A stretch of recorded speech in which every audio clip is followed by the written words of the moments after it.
সিলেট শহরে পাশে শহরের সাথে প্রবাসীদের জন্য প্রায় 3000 বিঘা একর এক নতুন শহর গড়ে তোলার স্বপ্ন আমরা আপনার কাজ হাতে নিয়েছি। আমরা আশা করছি আগামী 6 মাসের মধ্যে ইনশাআল্লাহ একটা নতুন শহর জন্ম হবে এবং এই শহরের একটা বড় অংশ শুধু প্রবাসীদের জন্য, যেখানে প্রবাসীরা একদম ডেডিকেট এরিয়া থাকবে। ইংল্যান্ডের থেকে শুরু করে যত সুযোগ সুবিধা আছে সবগুলো তার থেকে পাবেন। আমি আশা করি আমাদের প্রবাসীরা এখানে খুব সেফলি বসবাস করবেন। যখন দেশে আসবেন তার নিরাপত্তা ভাবতে হবে না, তার অন্য কোনো সমস্যা ভাবতে হবে না। আমরা ইতিমধ্যে কাজ শুরু করেছি। আমাদের যারা এই কাজটি করছে সরকারের, তারা আসছেন, দেখছেন, জরিপ চলছে, কাজ মোটামুটি প্রিলিমিনারি পর্যায়ে অনেকটা এগিয়ে গেছে। আমরা আশা করছি 6 মান্থের মধ্যে এই কাজটি শুরু হয়ে ইনশাআল্লাহ। ইউ আর আওয়ার ব্রাদার এবং your blood is my blood and your heart is my all heart. যে আপনার আমাদের ভাই, আপনার গায়ে মহামান যে রক্ত রয়েছে সেটা কিন্তু আমার রক্ত, আপনার ডিএনএ যে সিকোয়েন্স রয়েছে, যে কোড রয়েছে সেটা কিন্তু আমার। এবং বিশেষ করে আমাদের যারা ফার্স্ট জেনারেশন, সেকেন্ড জেনারেশন, তারা যাতে তাদের জন্মভূমিকে ভুলে না যায় সেই লিঙ্কটা করে দেওয়ার উদ্দেশ্যেই কিন্তু হচ্ছে এই আয়োজনের অনেকগুলো উদ্দেশ্যের মধ্যে একটা উদ্দেশ্য। সেকেন্ডলি হচ্ছে ইনভেস্টমেন্ট।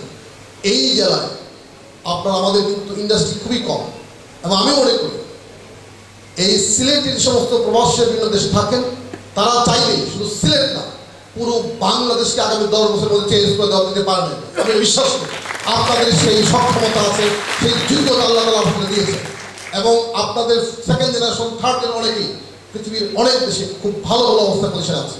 তো আমাদের যে শক্তি আছে এটা যদি আমরা কাজে লাগাতে পারি তাহলে কিন্তু আমরা অনেক কিছু করতে পারি, নিজের শক্তিকে নিজে কাজে পারি। এবং আবার এইটুকু বলতে চাই, নিজের সন্তান যদি তার পিতার কাছে, মায়ের কাছে সম্মান না পায় তাহলে পৃথিবীর কোনো জায়গায় সম্মান পেতে পারে না। নিজের বাবার কাছে, পিতার কাছে যদি সে সুবিচার না পায় তাহলে পৃথিবীর কোনো আদালতে সেই সন্তান সুবিচার পেতে পারে, এটা আশা করা বাঞ্ছনীয়।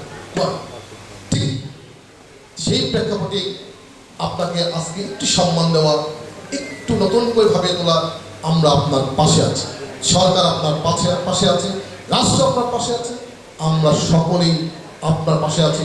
আপনার ভালো কাজের জন্য আমরা অলওয়েজ আমরা আপনাকে উৎসাহ প্রদান করি এবং সহযোগিতা প্রদানের জন্য আমরা প্রস্তুত রয়েছি। আমরা চাই এখানে আমাদের বিশ্ববিদ্যালয় রয়েছে, সারা বিশ্ববিদ্যালয় রয়েছে, আমাদের এখানে কৃষি বিশ্ববিদ্যালয় সহ অনেকগুলো শিক্ষা প্রতিষ্ঠান রয়েছে, আরও হবে, বেসরকারি বিশ্ববিদ্যালয় রয়েছে। সেই সমস্ত প্রতিষ্ঠানে যাদের কাজ করার সুযোগ আছে, আপনারা একজন অ্যাম্বাসেডর, আপনারা এই দেশের একজন প্রতিনিধি এবং আপনারা দেশের কালচার এবং কৃষ্টিকে সারা দুনিয়া ছড়িয়ে দিয়েছেন।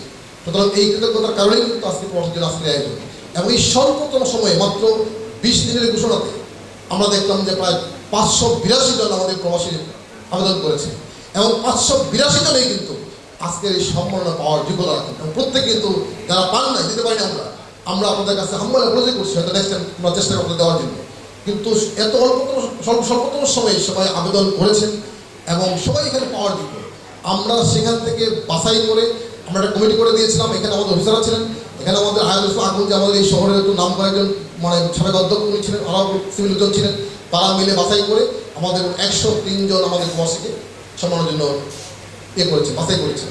তো আমরা দেখলাম যে এখানে এই যে 582 তারা আবেদন করেছেন, তারা প্রত্যেকেই কিন্তু সম্মান পাওয়ার জন্য তাদের কন্ট্রিবিউশন কিন্তু যা উল্লেখ করেছেন দেখানো।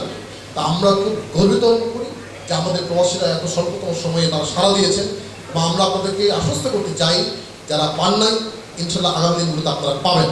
সবাই কিন্তু একবার দেওয়া সম্ভব না, সেই জন্য আমি ক্ষমা চেয়ে নিচ্ছি।